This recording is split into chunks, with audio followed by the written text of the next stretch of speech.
السلام علیکم، اعوذ باللہ من الشیطان الرجیم، بسم اللہ الرحمن الرحیم۔ آج ہمارا سبق جو ہے بی اے کی پوائنٹس جو ہیں ان میں سے پہلی پوائنٹ لیئر، اس کا مطلب ہے فراغت، اور اس کی پوئٹ ہیں W.H. Davies, William Henry Davies اس کے پوئٹ ہیں۔ یہ جو نظم ہے لیئر یا فراغت، اس نظم میں شاعر ایک عام آدمی کی جو مادی مصروفیات ہیں ان کے حوالے سے اور ان مصروفیات میں اتنا زیادہ اپنا وقت دینے کے حوالے سے ہے کہ وہ اپنا وقت فطرت کی یا نیچر کی بنائی ہوئی قدرتی چیزوں سے لطف اندوز ہونے میں نہیں لگا سکتا۔ تو شاعر اس بات پر افسوس کا اظہار کرتا ہے۔ شاعر کہتا ہے کہ اگر ایک آدمی اتنا مصروف ہے کہ اس کے پاس اتنا ٹائم نہیں ہے کہ وہ ایک گائے یا بکری کی طرح جو کہ درخت کے نیچے کھڑے ہو کر اپنے دائیں بائیں اپنے منظر کو دیکھتی ہے، سرسبز چراگاہ کو، درختوں کو دیکھتی ہے، اگر ہمارے پاس اتنا وقت نہیں ہے اس گائے اور بکری جتنا، تو ہماری زندگی بیکار ہے۔ پھر وہ کہتا ہے کہ اگر جنگل سے جاتے ہوئے اگر ہم گلہریوں کو دیکھیں، وہ اپنے اخروٹ چھپا رہی ہوتی ہیں گھاس کے اندر تیزی سے، تو اگر ہمارے پاس اتنا وقت نہیں ہے کہ ہم ان کی حرکات کو دیکھ سکیں تو تب بھی ہماری زندگی بیکار ہے۔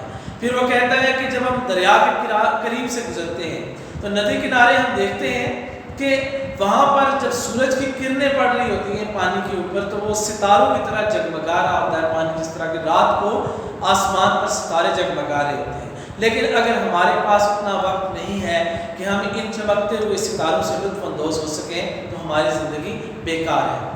پھر وہ ایک درختوں کے لہلہانے کو نیچر کے ساتھ تشبیہ دیتا ہے اور کہتا ہے کہ اگر ہمارے پاس اتنا وقت نہیں ہے کہ ہم فطرت کے رقص کو دیکھ سکیں کہ کس طرح درخت لہلہاتے ہیں، اور ایک مسکراہٹ جو انسان کی آنکھوں سے شروع ہوتی ہے اس کے لبوں تک پہنچ کر مکمل ہوتی ہے، اگر ہمارے پاس اتنا وقت نہیں ہے کہ ہم اس مسکراہٹ کی تکمیل ہوتے دیکھ سکیں تو ہماری زندگی بیکار ہے۔ پھر آخری شعر میں وہ دوبارہ سے اس بات پر زور دیتا ہے اور کہتا ہے کہ اگر ہمارے پاس ان سادہ سی چیزوں کو سے لطف اندوز ہونے کے لیے ہمارے پاس وقت نہیں ہے تو ایسی زندگی کا کوئی فائدہ نہیں، ایسی زندگی بیکار ہے۔ تو اس نظم کا جو مرکزی خیال ہے وہ ایک انسان کی دنیاوی مصروفیات اور ان مصروفیات کی وجہ سے جو قدرت نے بنائی خوبصورت چیزیں ان کو وقت نہ دے پانا، اس نظم کا مرکزی خیال ہے۔ اب اس نظم کو یاد رکھنے کے حوالے سے ہمیں کیا کرنا ہے؟ ہم نے یہ دیکھنا ہے کہ شاعر نے کتنی چیزوں کے بارے میں بتایا کہ جنہیں ہم مس کر دیتے ہیں اپنی مصروف زندگی کی وجہ سے۔ سب سے پہلے ہم دیکھتے ہیں کہ یہ اباؤٹ فری ٹائم، کہ ہمارے پاس فری ٹائم، اس کے بارے میں شاعر بات کر رہے ہیں، فری ٹائم ہمارے پاس ہونا چاہیے۔ پھر وہ کہتے ہیں جو چیزیں ہمیں کرنی چاہیے، پہلی چیز اسٹینڈ بینیتھ اے ٹری، درخت کے نیچے کھڑے ہونا اور گائے اور بکریوں کی طرح اپنے بے فکری کے انداز میں دائیں بائیں دیکھنا۔ دوسری چیز گلہریوں کو گھاس کے اندر اپنے اخروٹ کو، اپنے نٹس کو چھپاتے ہوئے دیکھنا۔ تیسری چیز پانی کے اندر سورج کی کرنوں کو ستاروں کی طرح چمکاتے ہوئے دیکھنا۔ چوتھی چیز درختوں کا رقص، نیچر کا رقص۔ پانچویں چیز مسکراہٹ کی تکمیل جو آنکھوں سے شروع ہوئی اور لبوں تک اس میں مکمل ہونا تھا۔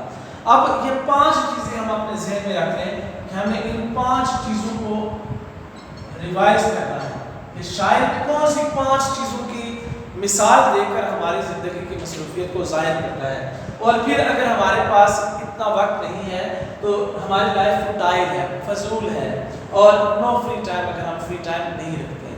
اب اسٹینڈ بینیتھ اے ٹری، درخت کے نیچے کھڑے ہونا ہے، ایک پوائنٹ یہ ذہن میں رکھیں۔